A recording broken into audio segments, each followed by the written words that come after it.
Hey everybody, Coach O'Connor here, coming to you on a Saturday evening in the beautiful city of Mount Pleasant, Michigan. Blue skies, a little bit of sunshine.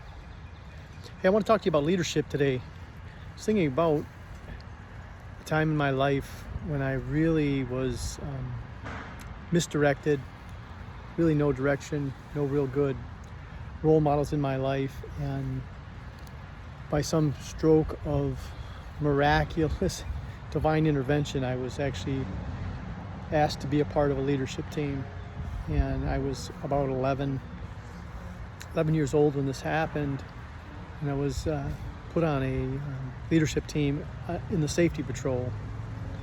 And the way it happened, it was kind of cool because I was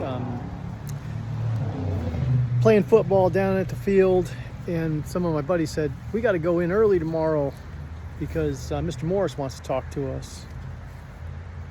I'm like, what? That doesn't sound right. And I said, "I gotta go, you guys." And I left. I started running home. And I ran all the way home. I knocked on the door. My mom had the door locked. She said, "What's wrong?" I said, "Nothing." I said, "Did anybody call?" She goes, "Nobody called you."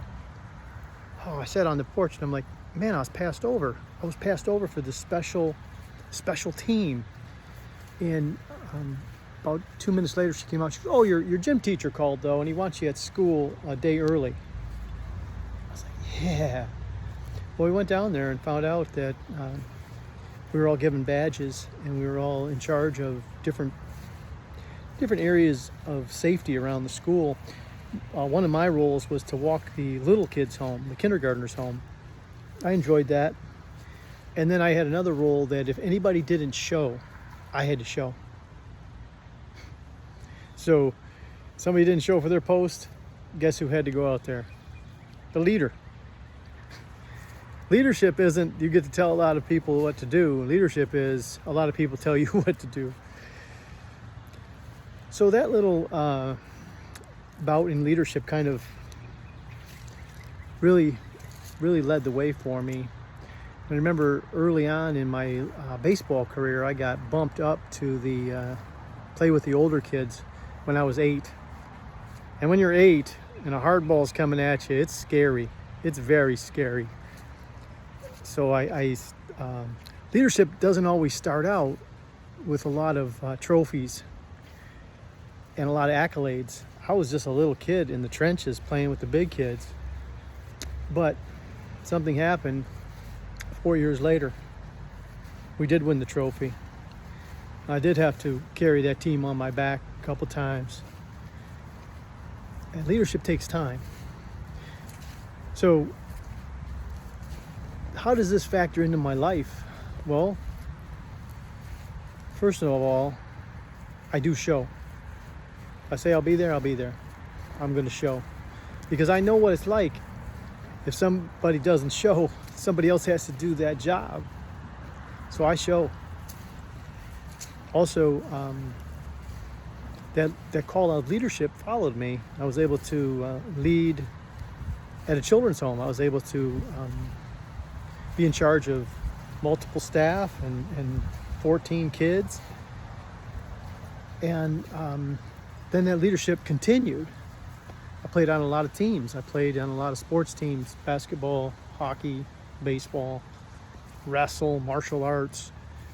I always had that gift of leadership in my life.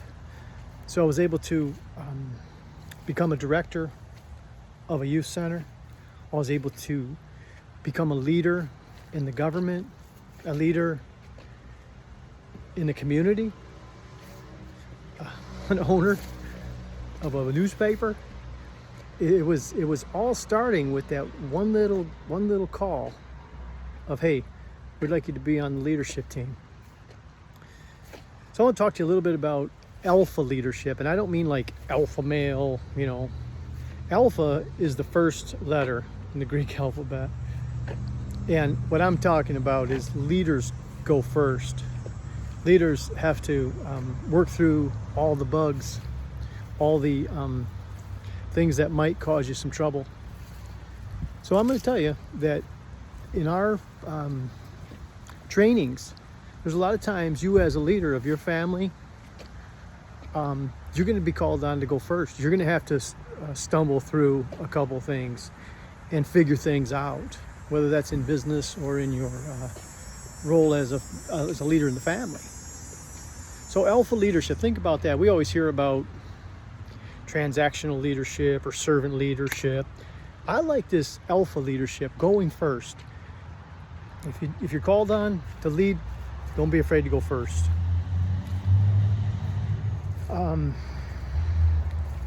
It's a terrific way of life, but it comes with a lot of responsibility, and it comes with a lot of opportunity to make mistakes and stumble. And it comes with a lot of victories and several defeats and setbacks. It's all a part of getting you strong. As we always say, as you get tired, you get strong. Well, in leadership, you can get tired. Sometimes you just don't want to lead. Sometimes you want somebody else to take the wheel. But hey, my friends, we're going to delve into leadership these next couple weeks. Topic today was alpha leadership. Go first. That means you might be in the family, and you might have to be the first that takes a class. You might have to be the first that joins a support group or volunteers in the community. So go first, lead. Be blessed, my friends. We'll catch up with you on Wednesday night for our first lesson in leadership. Have a great weekend.